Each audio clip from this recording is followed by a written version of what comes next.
Magandang araw mga kakusina! Gagawa tayo ngayon ng isang recipe na napakadaling gawin. Sino bang mahilig sa inyo dyan na kumain ng kare-kare? Pero hindi ayaw nila ang karne. Sino dyan sa inyo? So itong gagawin natin ay kare-karing mushroom. Sa Kapampangan tinatawag namin ito kare-karing payung-payungan. Gagawa na po tayo ngayon ng ating kare-kare, pero kakaiba ang ating kare-kare. Napakadali po nito. Iba-blanch natin muna ang ating mga gulay.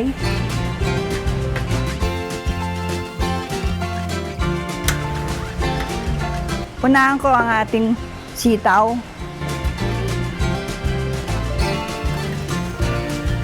Ang water na ginamit natin to blanch itong ating mga gulay po ay nilagyan ko ng asin, sugar, at saka baking soda. Para, ang purpose dito, para unang-una, kung luma ang ating gulay, medyo manamis-namis pa. Ikalawa po, kung matabang naman, medyo may konting lasa. At yung isa naman, yung baking soda po, para po ma-retain yung color ng ating gulay. Ito, alisin ko na itong ating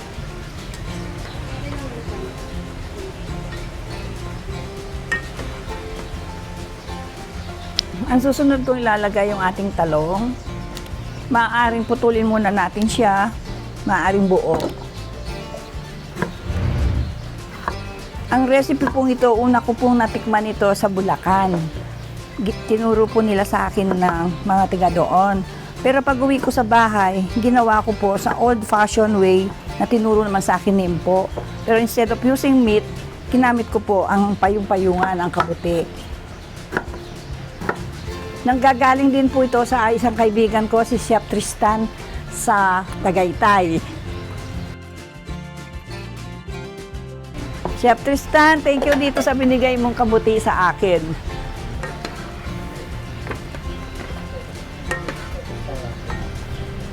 Habang binablance po natin ang ating talong, hiwain ko muna ang ating puso ng saging.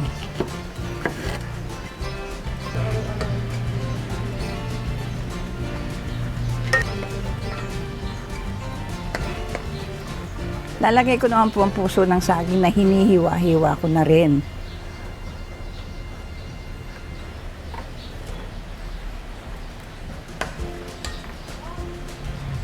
Habang pong hinihintay nating ma-blanch itong ating puso ng saging, puputol-putulin ko na po ang ating payung-payungan. Parang payong po siya kaya wag natin po masyadong liliitin ang pag-ano natin para magandang tignan po.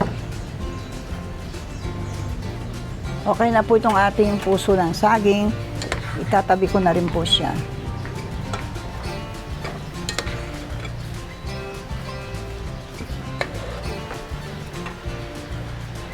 Magigisa na po tayo ngayon. Unahan ko na naman ang bawang. Old-fashioned way.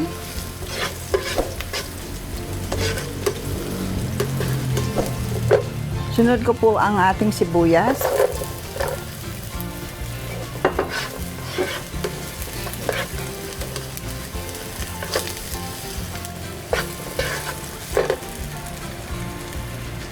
Yung ating atsuete.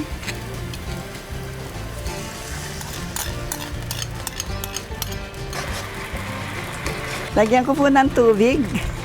A little of water. Tsaka po siya pakuluin. Maaari maglagay po tayo ng patis o asin.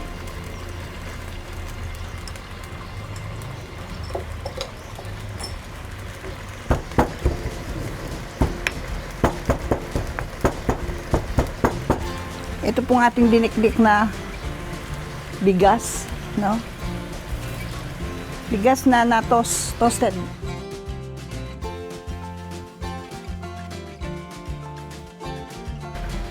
Pakulo lang ng konti siya hanggang titignan natin yung rice. Medyo luto na yung rice. Ilagay na natin yung ating mushroom.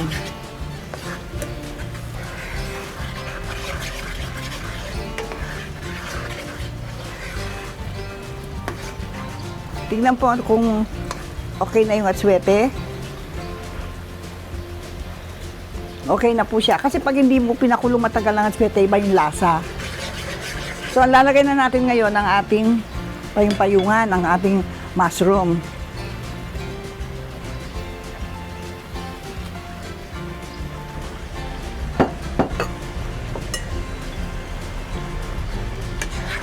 Halu-haluin lang po siya sandali. Tsaka natin ilagay itong ating pechay. Hindi po na-blanch ito, kaya una ko nang lalagay.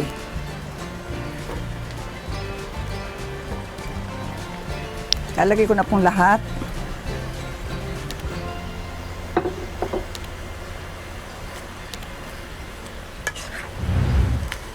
Ayan. Halu-haluin lang siya.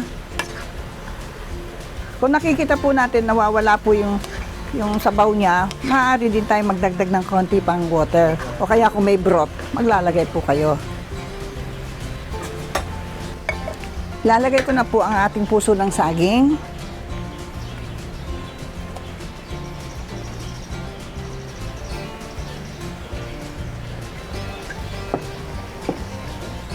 Diba, napakadali lang po. Oh. Tapos ang ating sitaw. Yung po kasing eggplant, madaling naglambot.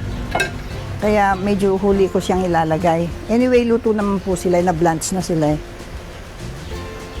Ito po. No?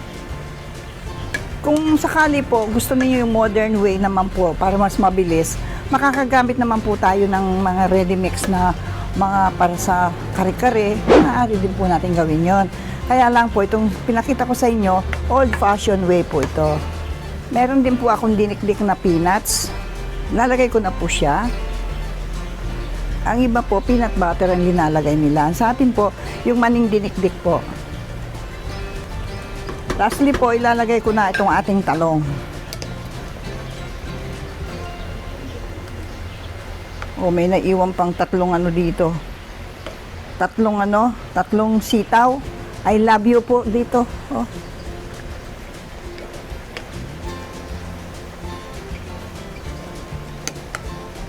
Ayan. Di ba napakadali? Kahit hindi na po natin siya takpan, luto na po ito.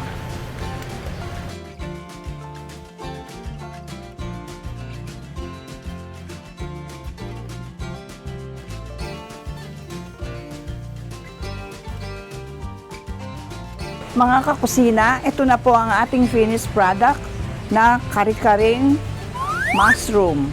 At masarap po ito kung meron siyang bagoong nakasama. Kaya mga kakusina, magluto na kayo from my kitchen to yours.